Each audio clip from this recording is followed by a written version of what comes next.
Hai semuanya, burnout itu bukan sekedar capek biasa, bukan cuma kurang tidur semalam 2 malam.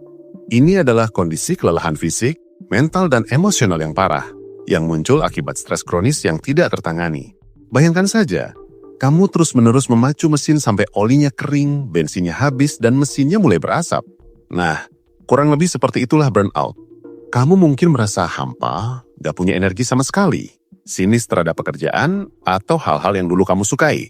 Dan produktivitasmu menurun drastis.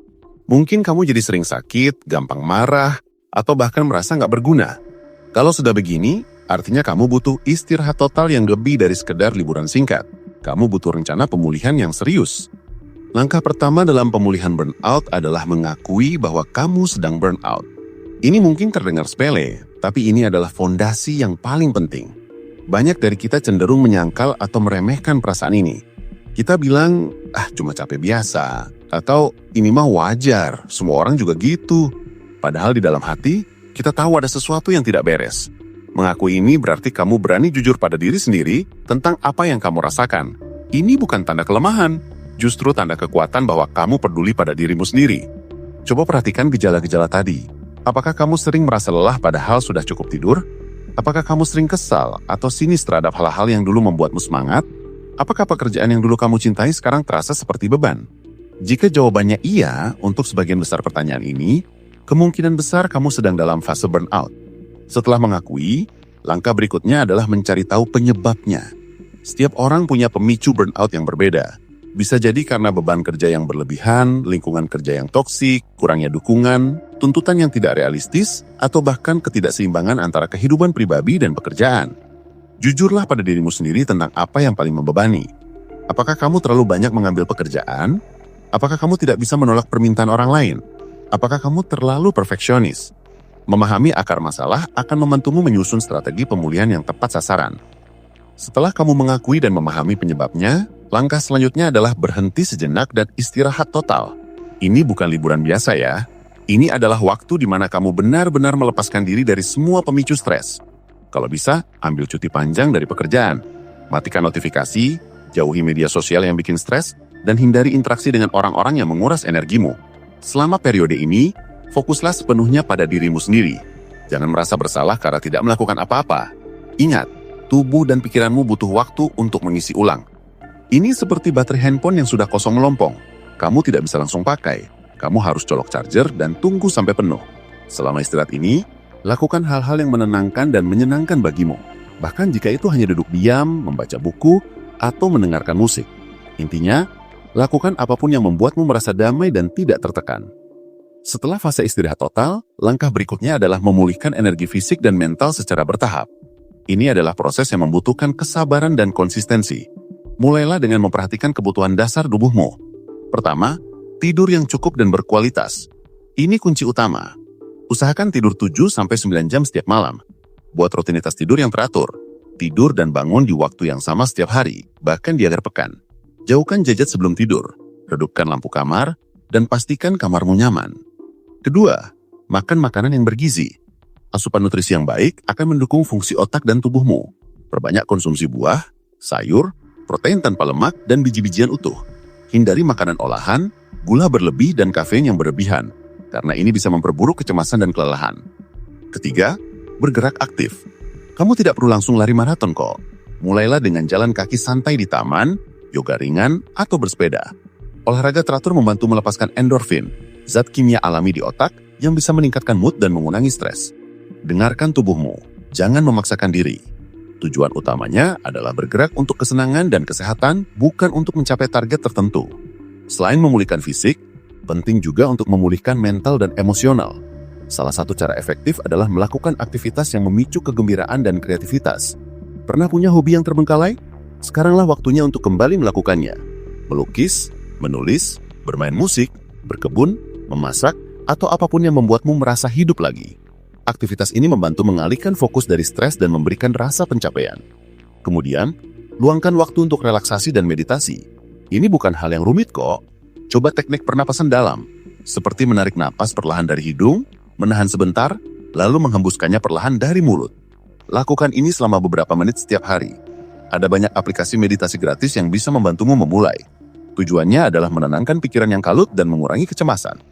Setelah energi fisik dan mentalmu mulai terisi, sekarang saatnya untuk mengevaluasi ulang batasan diri dan prioritasmu.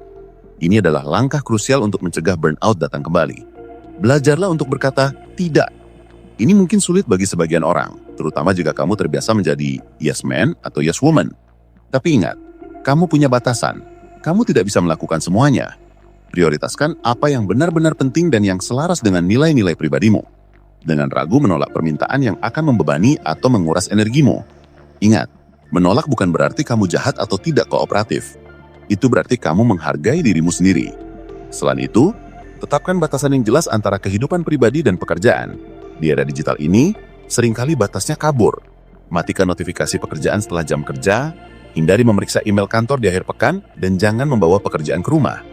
Ciptakan ruang dan waktu khusus untuk dirimu sendiri dan orang-orang terkasih. Ini akan membantumu menjaga keseimbangan dan mencegah stres menumpuk. Lalu revaluasi tujuan dan ekspektasimu. Terkadang, burnout disebabkan oleh ekspektasi yang tidak realistis, baik dari diri sendiri maupun dari orang lain. Apakah kamu terlalu perfeksionis? Apakah kamu selalu mengejar target yang tidak masuk akal? Pahami bahwa kesempurnaan itu ilusi. Berikan dirimu ruang untuk melakukan kesalahan dan belajar darinya. Fokus pada kemajuan, bukan pada kesempurnaan. Prioritaskan kualitas daripada kuantitas. Jika ada hal-hal di pekerjaan atau kehidupan pribadimu yang tidak sejalan dengan nilai-nilaimu atau terlalu membebani, pertimbangan untuk membuat perubahan. Ini bisa berarti merubah role di kantor, mencari pekerjaan baru, atau bahkan mengubah setelah hidup secara drastis. Proses ini mungkin tidak mudah, tapi ini penting untuk kesehatan jangka panjangmu. Selanjutnya, membangun sistem dukungan yang kuat. Kamu tidak perlu menghadapi burnout sendirian. Berbicara dengan orang yang kamu percaya adalah langkah yang sangat membantu. Ini bisa teman, keluarga, pasangan, atau bahkan mentor. Menceritakan apa yang kamu rasakan bisa sangat melegakan. Mereka mungkin tidak bisa menyelesaikan masalahmu, tapi dukungan emosional dan pengertian dari orang-orang terdekat bisa memberikan kekuatan yang besar. Selain itu, pertimbangkan untuk mencari bantuan profesional. Psikolog atau terapis bisa memberikan gandingan dan strategi yang lebih spesifik untuk mengatasi burnout. Mereka bisa membantumu mengidentifikasi pola pikir yang tidak sehat, mengembangkan mekanisme coping yang lebih baik, dan memproses emosi yang sulit. Ini bukan tanda kelemahan, justru tanda bahwa kamu serius ingin sembuh dan berinvestasi pada kesehatan mentalmu. Terakhir, dan ini sangat penting, adalah membuat perubahan gaya hidup jangka panjang dan menjaganya secara konsisten. Pemulihan dari burnout itu bukan tujuan akhir, melainkan sebuah perjalanan. Setelah kamu merasa lebih baik, jangan langsung kembali ke kebiasaan lama yang memicu burnout. Prioritaskan perawatan diri secara teratur. Ini bisa berarti meluangkan waktu setiap hari untuk aktivitas yang menenangkan, berolahraga secara teratur, menjaga pola makan sehat dan cukup tidur. Buat jadwal yang memungkinkan kamu untuk melakukan semua ini. Belajar mengelola stres secara proaktif. Jangan menunggu sampai stres menumpuk dan meledak. Kenali tanda-tanda awal stres pada dirimu dan segera ambil tindakan. Ini bisa berupa istirahat sejenak, melakukan aktivitas relaksasi, atau berbicara dengan seseorang. Kemudian, beradaptasi dengan perubahan yang ada. Dunia terus berubah dan kita perlu beradaptasi dengannya. Ini berarti kita harus fleksibel dan terbuka terhadap perubahan. Jika ada hal-hal baru yang muncul dan berpotensi memicu stres, belajarlah cara menanganinya dengan tenang dan efektif. Dan yang tak kalah penting, merayakan setiap kemajuan kecil. Pemulihan dari burnout itu seperti mendaki gunung. Ada kalanya kamu merasa lelah, ingin menyerah, atau merasa tidak ada kemajuan. Tapi ingatlah untuk melihat kembali seberapa jauh kamu sudah melangkah. Setiap hari kamu bangun dan berusaha untuk pulih adalah sebuah kemenangan. Hargai dirimu sendiri atas setiap langkah maju, sekecil apapun itu. Ini akan memberimu motivasi untuk terus melangkah. Singkatnya, Burnout Recovery Plan ini adalah tentang mendengarkan tubuhmu, mengakui apa yang kamu rasakan, memberi dirimu waktu untuk sembuh, dan kemudian secara bertahap membangun kembali kehidupan yang lebih seimbang dan sehat. Ini bukan proses yang instan, tapi dengan kesabaran, komitmen dan dukungan yang tepat, kamu pasti bisa bangkit dari burnout dan menemukan kembali semangat dan kegembiraan dalam hidupmu. Ingat, kesehatanmu, baik fisik maupun mental, adalah aset terpaling berharga yang kamu miliki. Jagalah baik-baik.